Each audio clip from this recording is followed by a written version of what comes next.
9. Ben Fordham live on 2GB thanks to your local club, where friends, family and fabulous food come together. Visit your local club today.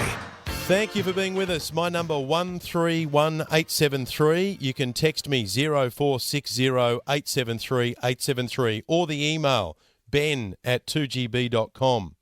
Just imagine for a moment being asleep in your home, your children are asleep in another room, suddenly a siren goes off and you've got to get out of there. You've got to run for cover. There are rockets about to hit your house. And this doesn't happen just once, it happens several times a night. Well, that's what's currently facing people in Israel and Palestine. The violence has escalated to a point that we haven't seen since 2014. The rest of the world is calling for peace, and I'm guessing that people in that part of the world want exactly the same thing. We're about to talk to Arsen Ostrovsky, who is an Aussie living in Tel Aviv. He's originally from Bondi. Arsen, thank you very much for joining us. G'day, mate. You left Bondi for Tel Aviv.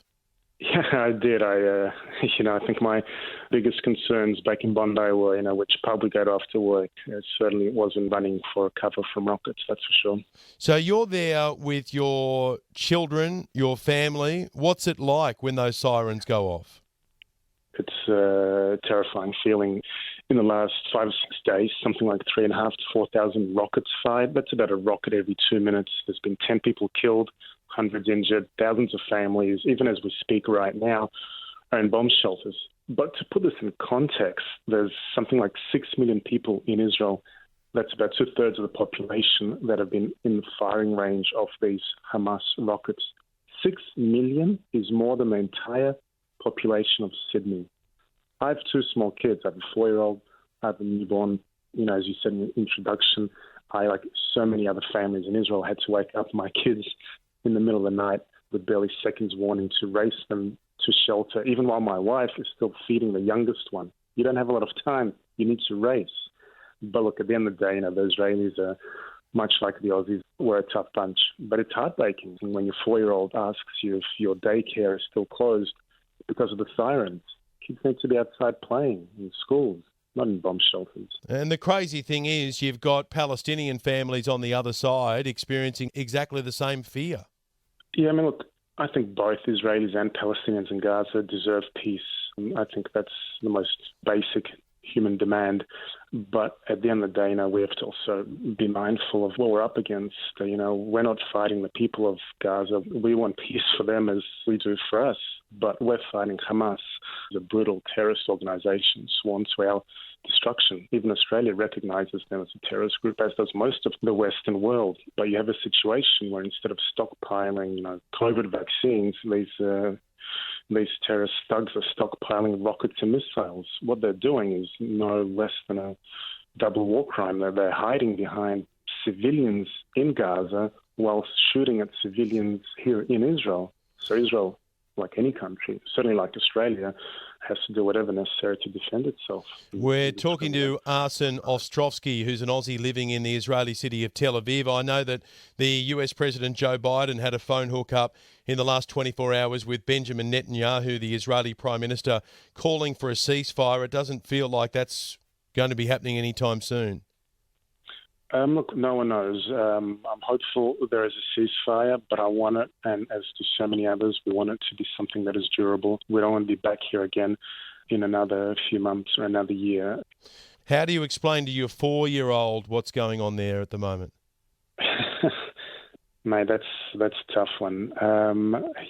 We try and protect her. We try and divert her attention, some respect to what is going on, but she asks questions, and we can only tell her that there are some bad people out there, but that we're doing everything possible to protect her. Let me just play something. This is from a 10-year-old Palestinian child outside a building that had been destroyed by a rocket. What do you expect me to do? Fix it? I'm only 10. I just want to be a doctor or anything to help my people, my cat. I'm just a kid. I don't even know what to do. I literally cry every day, saying to myself, why do we deserve this? What did we do to this? My family said they just hate us. They just don't like us because we are Muslims. You see all of the kids around me, they're just kids. Why wouldn't you just send a missile to them and kill them? You listen to a little girl like that, just 10 years of age, saying, what am I to do about it? I'm just a kid. And if ever there was an argument for a ceasefire, it's the children. Oh, there certainly is an appetite from Israel. Look, my heart breaks listening to her. She could be any girl standing in the south of Israel, which has been bombarded with over 3,000 plus rockets, over 3,500 rockets in the last week, standing outside their home. It's also been destroyed. But unfortunately, both the children of Israel and Gaza, for that matter, are being held hostage by the one group, and that's Hamas. Hamas that's using their own children as human shields, firing from the vicinity of schools and hospitals and homes at civilians here in Israel. Both children deserve to, be whatever they want to be and play wherever they want to play without the worry of war and rockets and seeking shelter. It is the Hamas that's holding both of us hostage. Israel certainly has an appetite for peace, and it has shown that it is willing to make sacrifices and concessions for peace. But when you're dealing with an enemy like Hamas, a brutal terrorist organization, doesn't even recognize your right to exist, that is willing and happy to use their own people as shields while firing at you, what kind of peace can there be with them? And unfortunately, that's the reality that we live in. All right, a terrible situation that you find yourself in, and I bet you wish you were back in Bondi Beach. Mate, I could certainly do with Bondi Beach, but you know what, at the end of the day, I'm also proud to be here as well, fighting for the truth and standing with the people of Israel as well, proudly. We appreciate your time. Thank you very much for joining us from Tel Aviv. Cheers, mate. Thanks for that. Arsen Ostrovsky, an Aussie living in Tel Aviv. And, you just shake your head and think, imagine you were living in that scenario. Whether you're Israeli or Palestinian, there are children there who fear for their lives every single day, every single night because of this never-ending war. Where is the ceasefire? Will it ever happen in our lifetime? You're listening to Ben Fordham on 2GB. My number 131873.